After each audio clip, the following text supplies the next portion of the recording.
মসজিদে গেলে লাভ আছে না লস? আরে জোরে বলেন, লাভ না লস? মসজিদে বসে থাকলে কি হয় জানেন? একটা হাদিস শুনাই।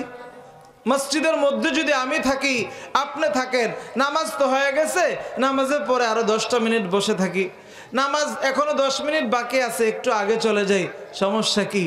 রাসূল করিম সাল্লাল্লাহু আলাইহি ওয়াসাল্লাম বলেন, বান্দা যদি মসজিদের মধ্যে যায়, মসজিদের মধ্যে বসে থাকে, তো যতক্ষণ বান্দা মসজিদে বসে থাকবে, যতক্ষণ বান্দা মসজিদের মধ্যে থাকবে, ততক্ষণ ওই বান্দার জন্য স্বয়ং আল্লাহ রাব্বুল আলামিনের ফেরেশতারা দোয়া করতে থাকে। সুবহানাল্লাহ। নবীজি ঘোষণা দেন, ইন্নাল মালাইকাতা তুসাল্লি আলা আহাদিকুম মা দামা ফি মুসাল্লাহু। তোমাদের কেউ নামাজ পড়ার পর যদি মুসল্লায় বসে থাকে, তো যতক্ষণ বসে থাকবে ততক্ষণ পর্যন্ত ফেরেশতারা তাদের জন্য দোয়া করতে থাকে। ফেরেশতারা ওই নামাজীদের জন্য, মসজিদ ওয়ালাদের জন্য, নামাজ ওয়ালাদের জন্য দোয়া করতে থাকে। কি দোয়া করে? 2টা দোয়া করে। কয়টা? আরো জোরে বলেন, 2টা দোয়া করে। কত দামি দোয়া! নবীজি বলছেন যে ওই নামাজওয়ালা নামাজ পড়ার পর মসজিদে বসে রইল, বা নামাজ পড়ার জন্য আগে আগে গিয়ে মসজিদে বসে রইল, চায়ের দোকানে এদিক সেদিকে আড্ডা না করে একটু সুযোগ পাইছে, মসজিদে চলে গেছে, তো মসজিদে বসে রইল, যতক্ষণ বসে থাকবে ফেরেশতারা তার জন্য 2টা দোয়া করতে থাকে। 1 নম্বর দোয়া, আল্লাহুম্মা গফির লাহু, আয় আল্লাহ তুমি তোমার এই বান্দার জন্য মাগফিরাতের ফয়সালা করে দাও, তাকে ক্ষমা করে দাও। সুবহানাল্লাহ। 2 নম্বর দোয়া, ওই ফেরেশতারা এই বান্দার জন্য দোয়া করতে থাকে, আল্লাহুম্মা আরহামহু, আয় আল্লাহ তুমি তোমার এই বান্দা যে তোমার ঘরে বসে আছে, তার উপর তোমার রহমতে খাসা নাজিল করতে থাকো, রহমত বর্ষণ করতে থাকো। সুবহান।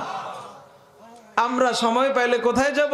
মসজিদে, আল্লাহ ওয়ালাদের সোহবতে। হযরত ইমামে শাফিঈ রাহিমাহুল্লাহ বলেন, আচ্ছা ইমামে শাফিঈর কথা বাদ দিলাম, আপনারা বলেন তো মসজিদে গেলে শান্তি লাগে না অশান্তি?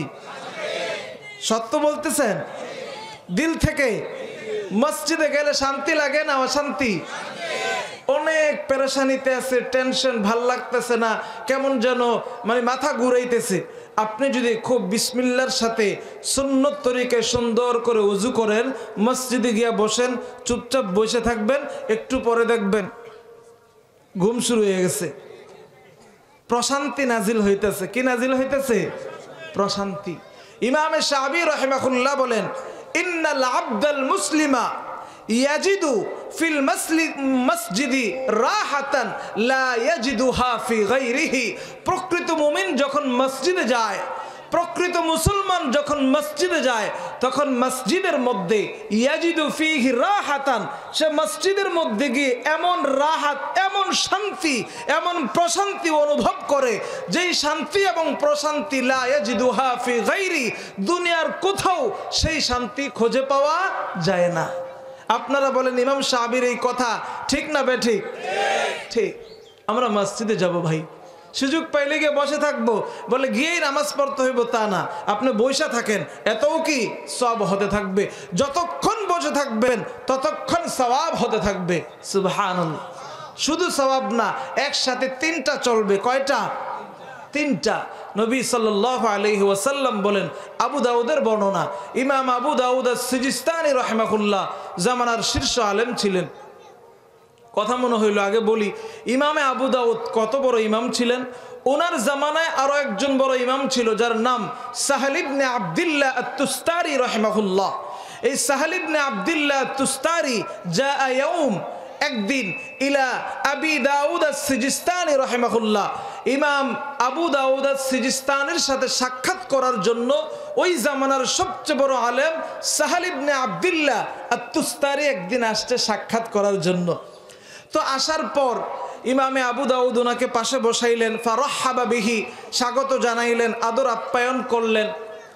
তারপর বললেন যে ভাই কেন আসছেন? কইলি হাজাতুন ইলাইক, আপনার কাছে আসছি একটা বিশেষ কাজে। একটা বিশেষ কি কাজে? কাজ ছাড়া কেউ কারো কাছে যায় নাকি? আচ্ছা কাজটা কি বলো তো দেখি। কয় আমি কাজটার কথা আপনাকে বলবো, তার আগে আপনি কসম করে আমার সাথে ওয়াদা করতে হবে যে আমি যদি বলি আপনি আমার আবদারটা রাখবেন, আমার কাজটাকে পূরণ করে দিবেন। তিনি বলতেছেন ওয়াল্লাহি লা আকুলু যালিক, আল্লাহর কসম আমি সেটা বলবো না যতক্ষণ পর্যন্ত না আপনি আমাকে এই ওয়াদা দিবেন যে আপনি আমার আবদার কি রক্ষা করবেন। ইমাম আবু দাউদ আস-সিজিস্তানি বলতেছে আচ্ছা ঠিক আছে, আমি কসম করেই বলতেছি তোমার আবেদন আমি রক্ষা করব। তখন সাহেল ইবনে আব্দুল্লাহ তুস্তারি ওই জামানার বড় মুহাদ্দিস ইমামে আবু দাউদের কাছে কি আবেদন করলেন? ইমামে আবু দাউদের কাছে সাহেল ইবনে আব্দুল্লাহ তুস্তারি আবেদন করলেন। তিনি তো ভাবছিলেন কি যেন আবেদন করে। সাহেল ইবনে আব্দুল্লাহ তুস্তারি ইমাম আবু দাউদ আস-সিজিস্তানিকে বললেন আখরিজ ইলাইকা লিসানাকাল্লাযী তুহাদ্দিসু বিহি আহাদিসান নবী সাল্লাল্লাহু আলাইহি ওয়াসাল্লাম ফাইন্নী উরিদু আন উকাব্বিলাহু, আপনি আপনার জিহ্বাটা একটু বের করে দেন, যেই জিহ্বা দিয়ে আপনি নবীজির লক্ষ লক্ষ হাদিস বর্ণনা করেছেন। আমি অনেক দূর থেকে 1000 মাইল সফর করে আপনার কাছে এসেছি আপনার ওই জিহ্বা মুবারকের মধ্যে একটু চুমা দেওয়ার জন্য। সুবহানাল্লাহ। ফাখরাজা লিসানা, তিনি তার জিহ্বাটা বের করে দিলেন। সাহেল ইবনে আব্দুল্লাহ তিনি ইমামে আবু দাউদ আস-সিজিস্তানির জিহ্বার মধ্যে চুম্বন করে বললেন আমার আশা পূর্ণ হয়েছে। সুবহান, এত বড় ইমাম। ইমামে আবু দাউদ আস-সিজিস্তানি হাদিস তাখরিজ করেন। নবীজি বলেন আমি বলতেছিলাম যে কথা, যে সময় পাইলে ভালো লোকদের সাথে চলবো, মসজিদে যাব, মসজিদে গেলে অনেক ফায়দা। আরেক